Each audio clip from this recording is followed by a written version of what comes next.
الحلوة اليوم صابغة شعرها بني ورايدة لون ثلجي فما بيصير يا حلوة.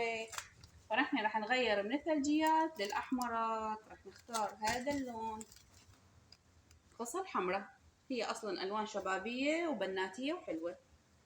مرة تانية لا تلعبي بشعرك تصبغي أسود وبني. لا. أيوة ايوه.